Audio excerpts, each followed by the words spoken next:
I don't have to look for chapter breaks, folks, if you know what I just did. All right, next chapter. Chapter 11. Yeah, chapter 11. Bear with me while I find it. I decided why carry my own computer around when I think I can use this one. All right, chapter 11. The vignette, opening vignette, is Andrew Jackson. At 14, both his father and mother had died, but he was intelligent, and as was the case of Abraham Lincoln and James Madison, by the way, James Madison married upwards, so did Abraham Lincoln, and so did Andrew Jackson. Jackson married into a prominent family when he married Rachel. Jackson got fame as an Indian fighter. All right, one time some Indians went to a fort where the 500 women and children were there. The men were gone out fighting, and the Indians burned this fort and killed all 500 women and children who had fled to that fort for safety. And everybody hollered, "Let Jackson, let fearless Judge Jackson take command." So Jackson went south and chased the Seminole Indians all the way to the Everglades. This was how he achieved fame. Then during the Battle of New Orleans, he clobbered the British Army at the Battle of New Orleans by having his men hide behind cotton bales and shoot from behind cotton bales while the enemy was marching straight and tall like they did in Europe. The British never learned their lesson from the days of General Braddock. Anyway, now, the chapter starts out with a revolution in marketing goods. Transportation at first was slow and inexpensive, but in 1807, now Robert Fulton did not invent the steam engine. The steam engine was not even invented by James Watt, but the steam had been around since about the year 1600. James Watt improved on it greatly, but Robert Fulton was the first man who put a steam engine on a ship. So Robert Fulton's steamship began going up and down the rivers. The rivers are deep enough, the Ohio River, the Mississippi River. They didn't use propellers, though they used big paddles, which we now know is very inefficient. But it took a whole lot of power to get into the steam engine to get a little bit of power out. These steam engines, they didn't know as much about metallurgy as we do today. And yes, having spent 27 years at Lockheed, I helped write some of the manuals on metallurgy. There's a way today you can make metal that it will have uniform strength throughout the metal. They didn't know that then, so a piece of metal or a boiler might be strong here and weak there, but anyway, these boilers often exploded. Now one day a member of French royalty was riding a steamship on the Mississippi River, and a boiler blew up. And this member of royalty was told, "We know you're a member of royalty and you've never done a day's work in your life, but here you're going to have to help us with this." And he had to get down and work with his hands, something that royal people don't like to do, to help clean up the mess and clear the mess to where the steamboat could be evacuated.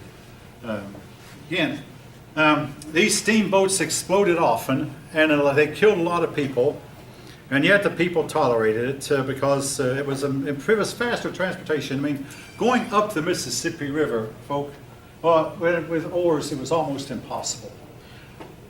One of my ancestors, a couple of my ancestors, floated down from Pittsburgh. They lived in Pittsburgh, floated down the Ohio River to New Orleans, down the Ohio, down the Mississippi, and they walked back up.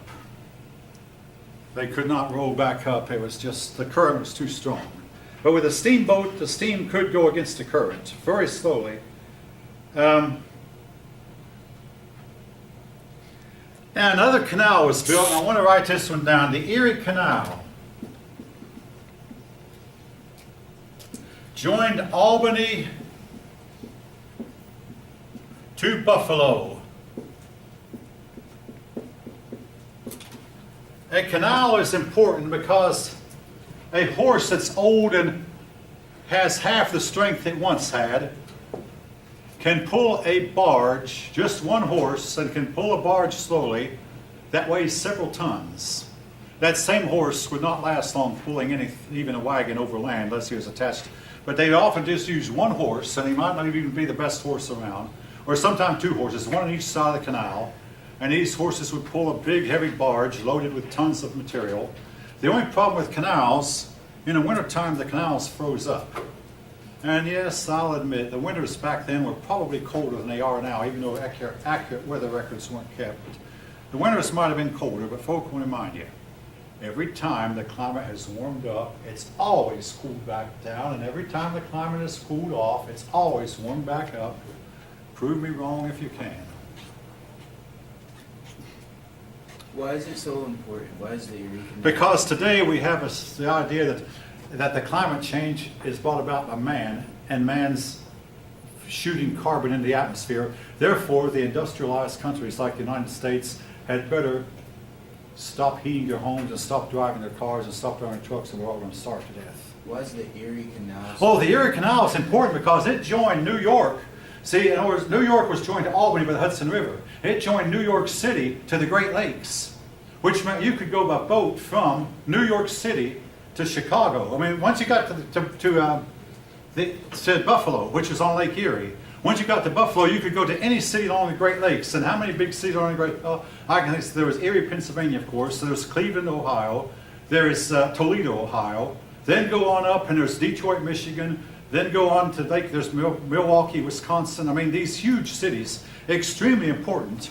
Yeah, very important. I guess Yes. the Erie Canal is like good for a lot of trade too when you're talking about. A lot of trade. Trade goods and like. Trade goods, yes, very important. Travel. See, a lot of these cities I'm talking about, I'm talking about our nation's bigger cities, are located on the Great Lakes. Among them, Toledo and Cleveland and Erie and Milwaukee and Chicago, especially Chicago, and Detroit, all located along the Great Lakes. Sault Ste. Marie, Michigan. So these cities got their start as being big because you could go by boat from New York, and of course from New York you join the Atlantic and go all over the world. So very important. Again, the Erie Canal joined the Great Lakes region to the city of New York.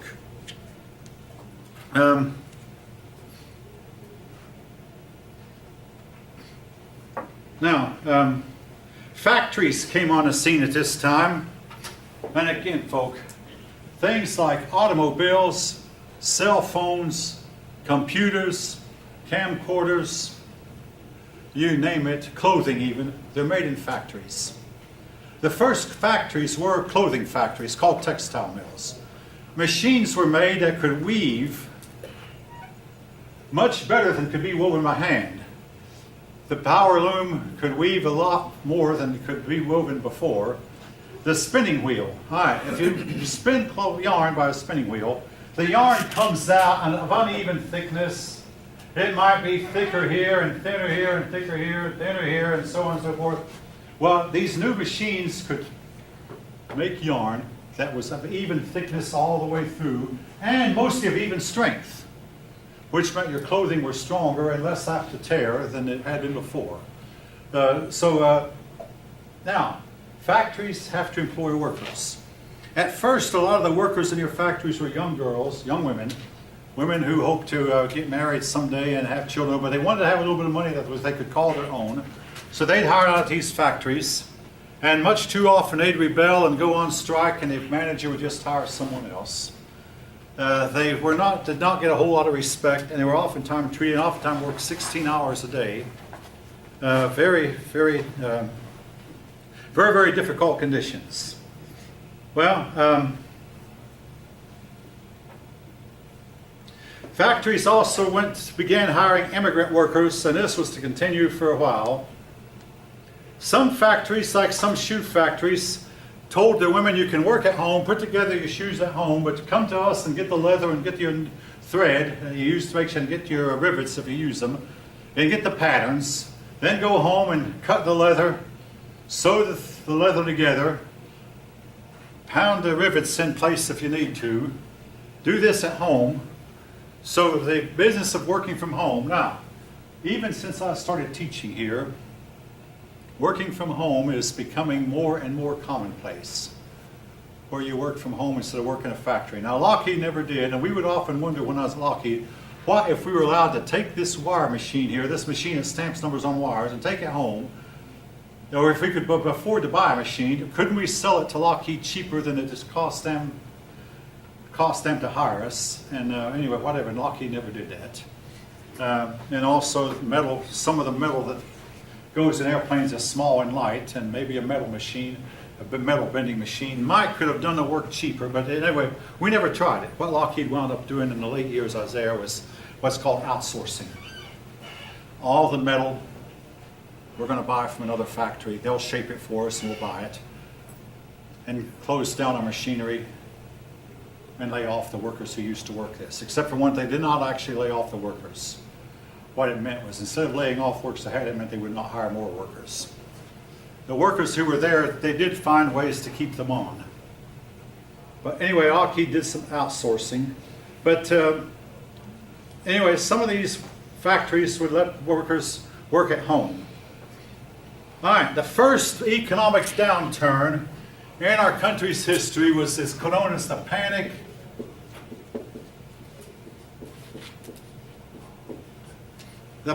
of 1819. Essentially, the Panic of 1819 was caused when the Second Bank of the United States called in its loan. Now let me try to explain. Today, if you take out a loan to buy a car, you agree to make a monthly payment. Or if you take out a loan to buy a house, and most of you probably will, you agree. And as long as you make that monthly payment, the bank can't touch you. So you agree that you'll pay $520 a month for this car for maybe 5 years. You get a 5-year loan, $520. As long as you're making that payment, the bank can't come in and say, oh, we own the car, we need it, we're going to have to drive it, we're going to have to take it. They can't do that. Or if you're making a house payment of $1,000 a month, and the bank says, whoops, I got a relative coming in and I need to take your house. If you've been making they can't do that. All of you know this, I hope. Well, in those days, they'd make loans and they'd say, you pay this loan off I'll make a promise, like today is February 9th. I'll pay this loan off on February 9th, 2025. You take out a car, I'll have this car paid for. Well, the bank, if they needed the money, they could write a letter to you. You must pay right now because we have to have the money. This is what caused the Panic of 1819. The Second Bank of the United States loaned out money, and all of a sudden there was a run. That's what's called a panic. Everybody went to the bank and said, give me your money. The banks didn't have it, so the banks went to the customers, people that said, we are forced by circumstance to ask you to pay everything right now. Now today's banks can't do that. In other words, I'm not going to get a call from my bank today and say you've got to pay for your car right now. They can't do that. Or they can't take my house away. They can take my house if I don't pay. They can take my car if I don't pay. They can take my furniture if I don't pay. But as long as I'm paying, they can't touch my stuff. Hopefully you understand. But in those days, they could. So everybody had a big panic. The bank could not get its money because the people said, well, we thought we had here it said we had 5 more years to pay this. No, we have to have the money now. So this is what caused the Panic of 1819. The Panic of 1819 was the first of our many panics. We were later to have a panic in 1837, 1857, 1877, and 1897. The worst panic of all was to come in 1930.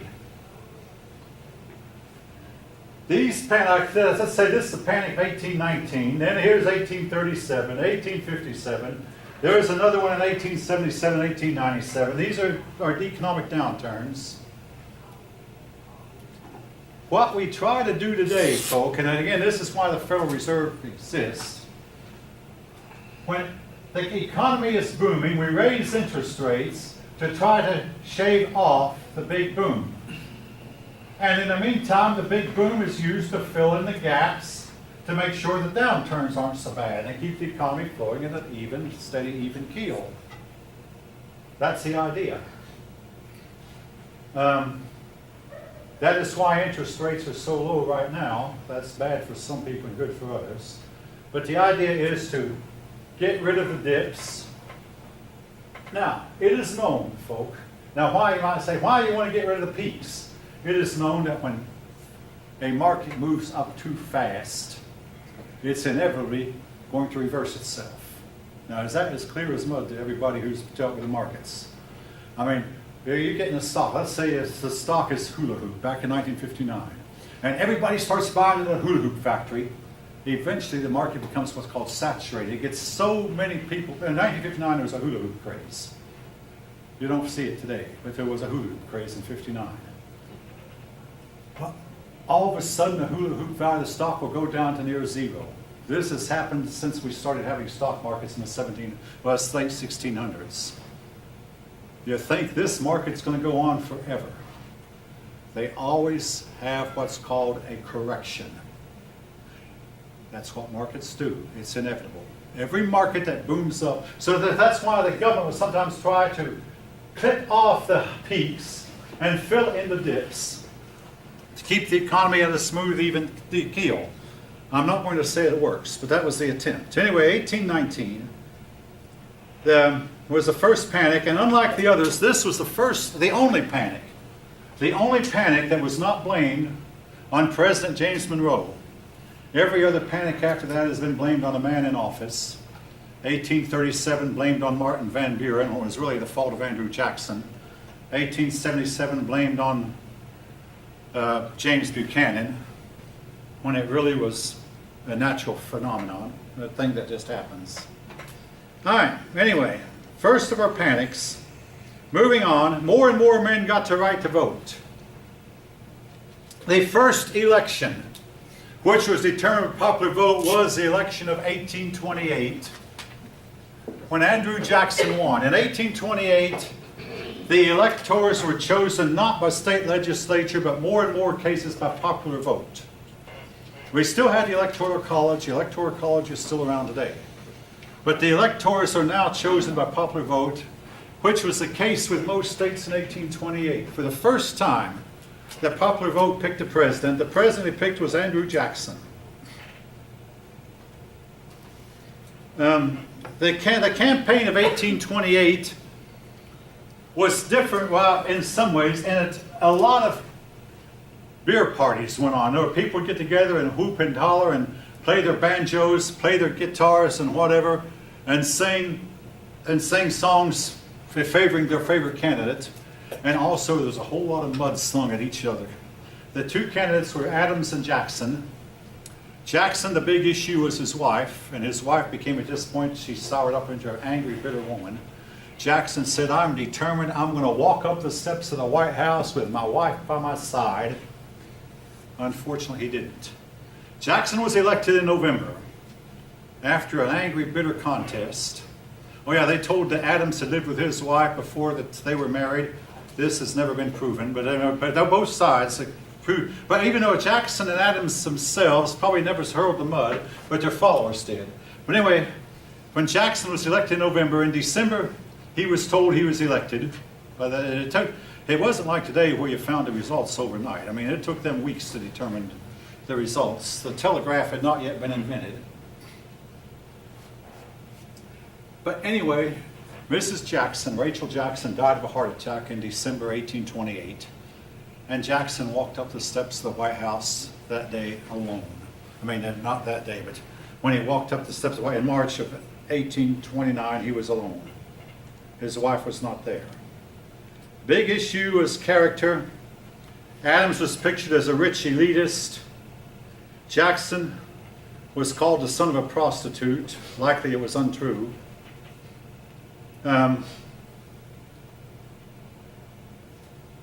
Jackson's temper, Jackson's duels was also an issue. Jackson learned something about politics. He remained vague on all the issues. When asked about the question about where he stood, well, possibly this and maybe that, depends on wouldn't come out and give a clear answer to the questions. Well, Jackson suffered from lead poisoning. It was a constant pain day and night. He had a bullet lodged in his body. Actually, I said his abdomen. That was Hamilton. In Jackson's case, it was a bullet in his chest that the doctors in those days could not get rid of. Even without a wife, Jackson continued to entertain guests.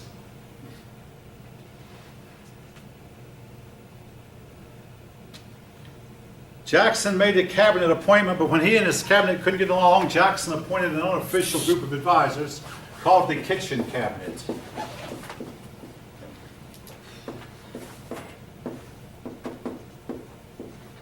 These were his close buddies who could not get the votes in Congress to have an official position. So this was the beginning, by the way, of what you call the White House staff. You know, as every president today has, he has a Secretary of State, a Secretary of Defense, official, but then he has the White House staff, headed by the Chief of Staff and then the other members of his personal staff. The White House staff works, they don't live, but they actually work inside the White House. Jackson used the veto more than all other presidents combined. And all of his vetoes were sustained. Unlike other presidents, every bill that Jackson sent to Congress was passed. Now, however, Congress learned a few tricks. The president does not have item veto. In other words, if the president wants to veto, and he has to veto the whole thing. Well, what the Congress learned to do is the bills that Jackson vetoed, they would attach to other bills that Jackson had to sign, and they'd get their bills through that way. So a lot of the bills that Jackson vetoed wound up getting passed by being attached to other bills. All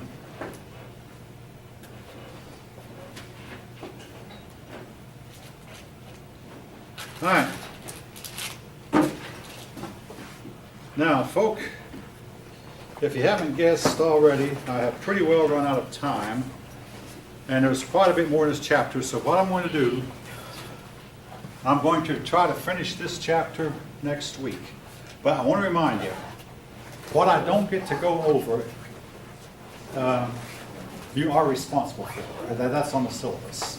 But I'm going to finish this chapter next week, and then the week after that, have a test. Test in 2 weeks. All right. With that, you are dismissed.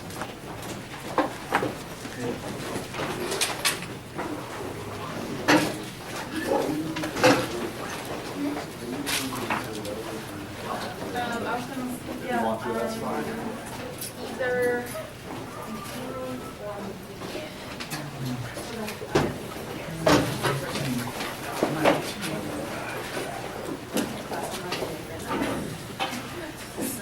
probably Tuesday, Thursday, Friday, Saturday, or Sunday. But I'll make it work. Okay, whatever you guys want to do is fine. One of you want it like I'm like, no. Y'all can just let me, I'll wait, Just pitch out some time frame, man, and see if people can participate, that's all. you guys have like a social media? Yeah. That way we can all be in one. okay. We have prefer like Snapchat, Instagram. What about you? Okay, that's fine. Alright, That's just, fine. I'll in the group that I put you on, text your Instagram and then I'll be texting you. Okay, cool, thank you, appreciate you. Thanks.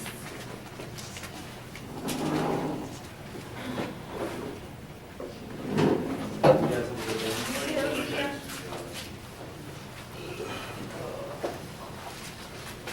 Have a good day, Professor.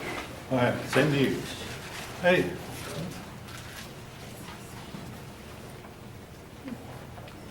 Most everybody's out. You're